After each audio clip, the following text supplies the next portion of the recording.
Arohongui, daughter of the moon, was preparing for a feast to celebrate Tsukuhama's return from his war on the first ones of the Ezamites.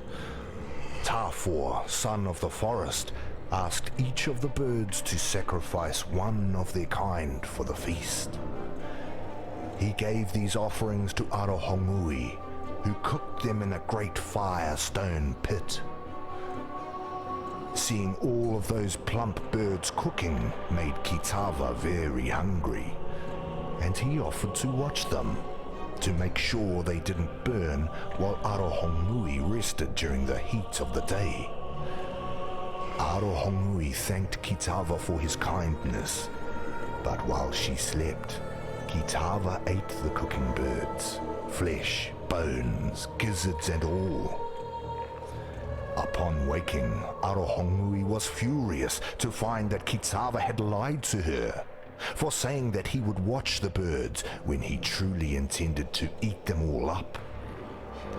When Tukohama arrived home in his mighty canoe, Arohongui asked him to punish Kitava for his selfish gluttony. Tukohama, our father of war, agreed and pulled the sharpest tooth from his own mouth. He then asked Arohongui and Tafor to hold Kitava fast while he cut Kitava's face with the tooth. 2 slashes that blinded Kitava and formed a bleeding cross upon his face. From that day forth, Kitava would never be able to promise to watch that which he truly intended to consume.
To replace the feast of birds that Kitava had greedily consumed, Tukohama, our father of war, and Valako, father of storm, went fishing.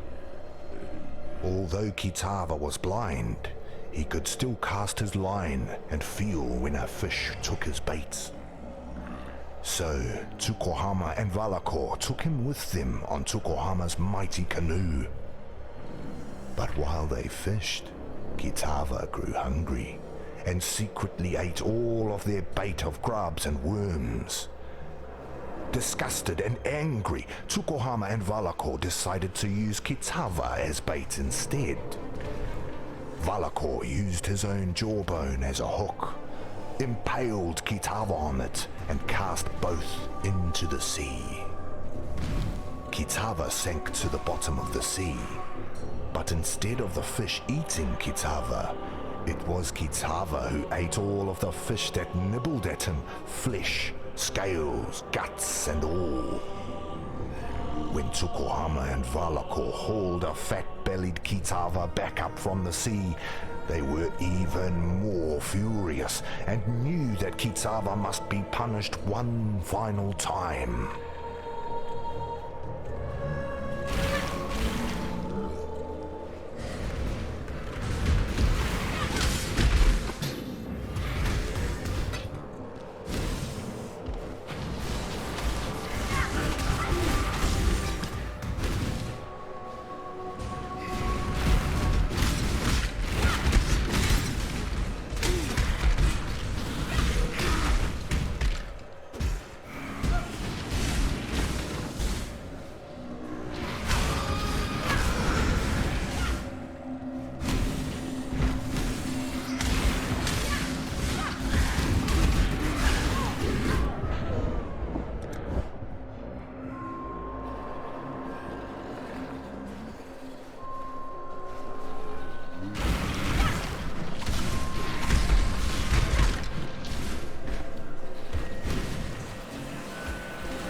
If only you knew what this place truly hides.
Too much clutter.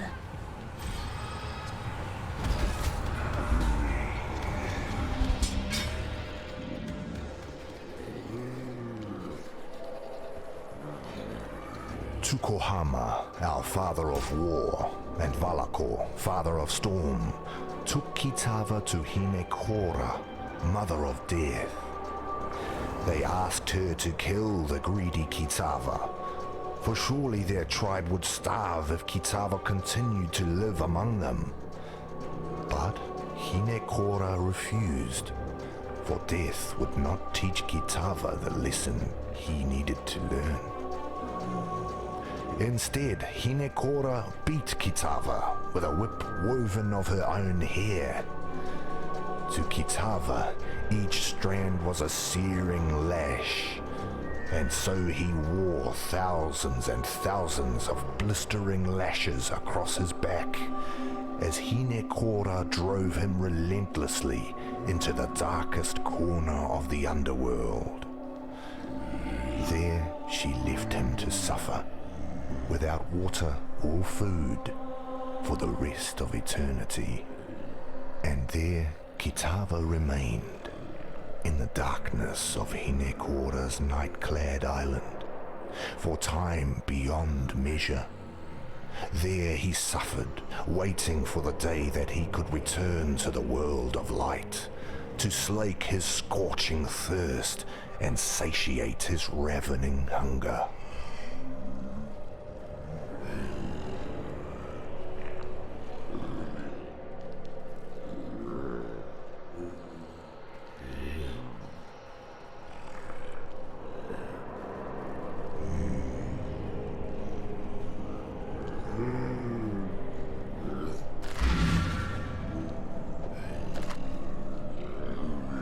Too much clutter. Not all slaves believe Dutula's lies. Some I know have managed to steal a ship and are soon to set sail for Namakanui. Hopefully, with these treasures on board, Valakor will bless their voyage and breathe deeply into their sails. No, I'm not going with them. I helped bring this curse down upon Oriath, so I'll help save what little there is left to save. Here, take something, in thanks for your part in preserving the Karui Way.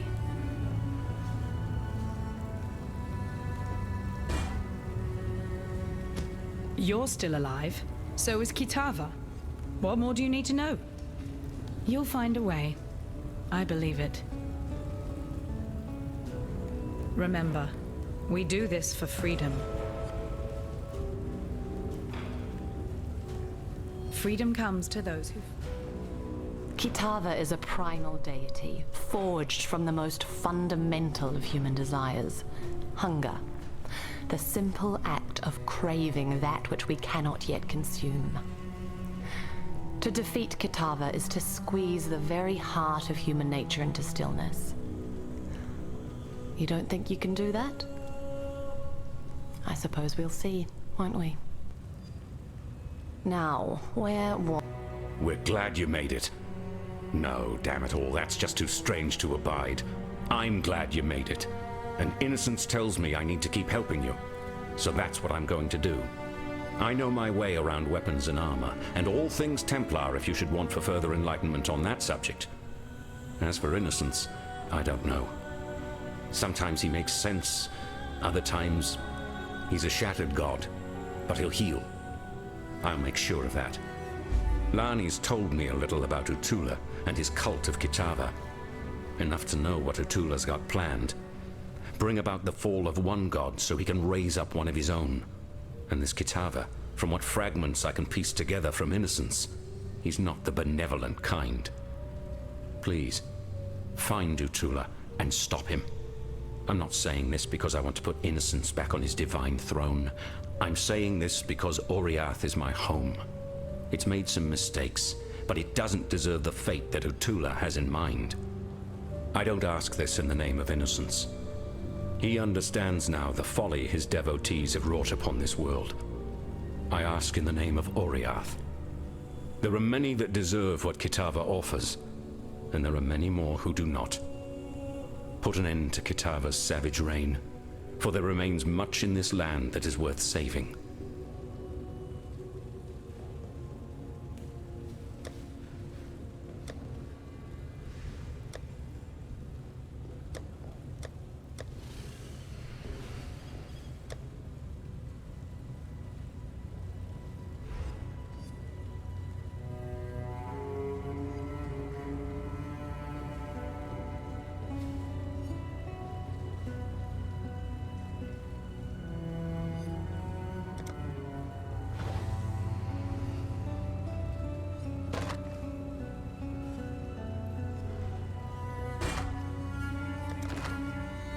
Innocence blesses your journey.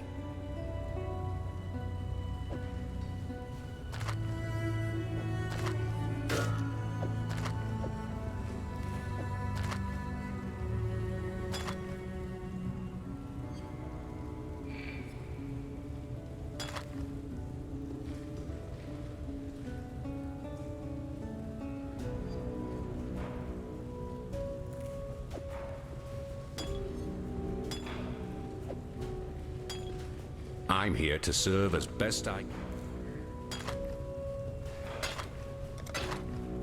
Don't ever give up.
Did you think our vengeance was done, Savior?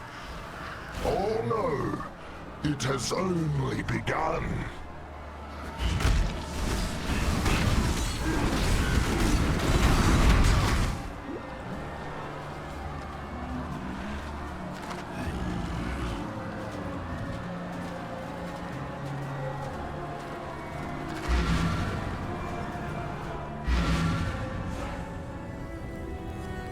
That would just make life complicated.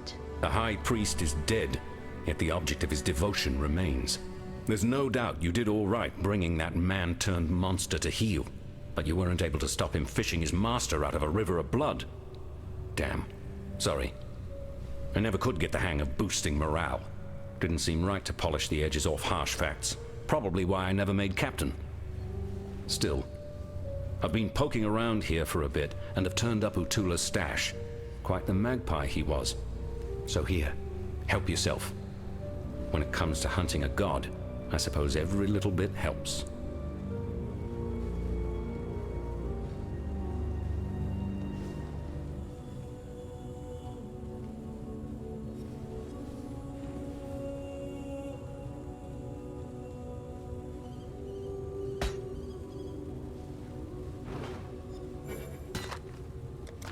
Innocence blesses your journey.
Hello.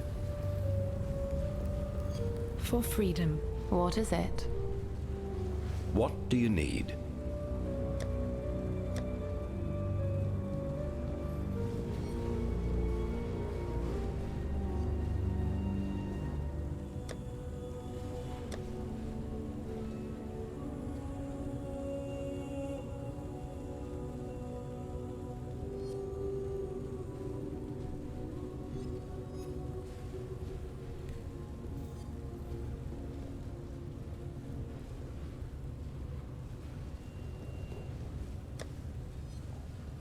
Good luck out there.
ravings and madness. I'm Captain Lily Roth, and we sail for Wraeclast. Remember, this ain't no charity run. You owe me. Cast off!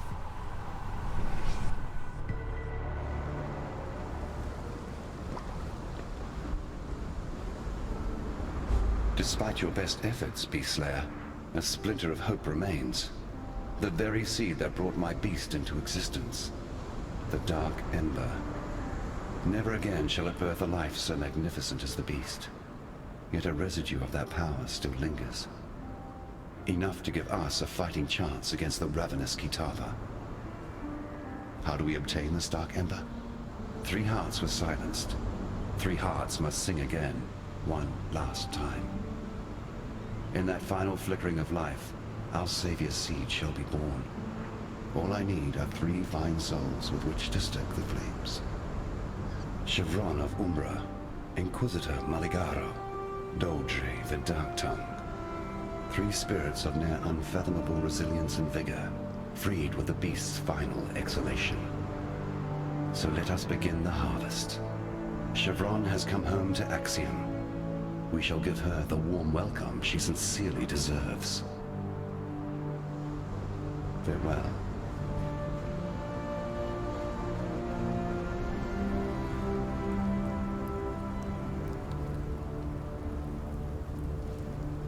Now there's a pair of eyes I could never forget.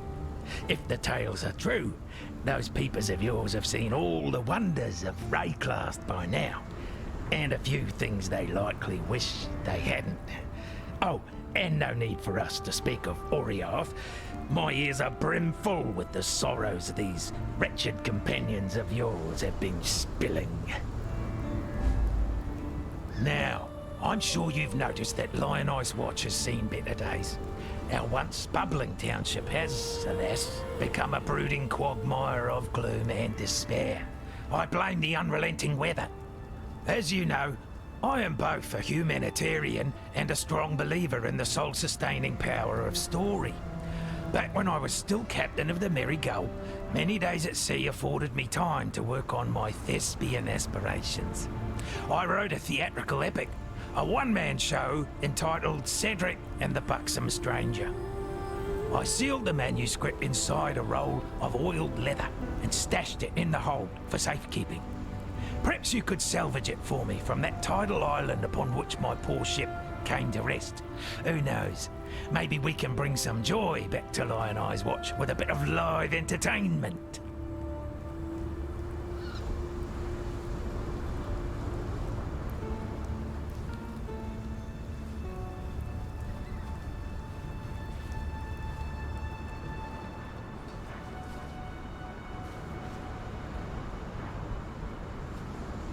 First we hear that Oriath has lost its bloody mind, and then you turn up. Doesn't take a scholar to work out how these 2 events might be connected. I don't know what's going on out there, and I probably wouldn't understand it if I saw it with my own 2 eyes. What I do know is this. The world we knew, it's gone. Now we have to do our damnedest to make sure we don't go with it. Nessa. I saw her one night, running out across the coast, headed in the direction of the mudflats. Called out to her, but she didn't even turn her head. Maybe she couldn't hear me. Maybe she didn't want to. I don't bloody know. I tried to run after her, but she'd vanished into the darkness before my feet had barely touched the sand. So I tracked her, all the way to the mudflats, and that's when her tracks, they just stopped. No sign of meeting someone or something. No sign of a struggle. It's like one moment she was running and the next, gone. Look, I've heard some things about what you've done. Things that beg a belief. Now you can do this. Please. Find Nessa. Bring her back to us.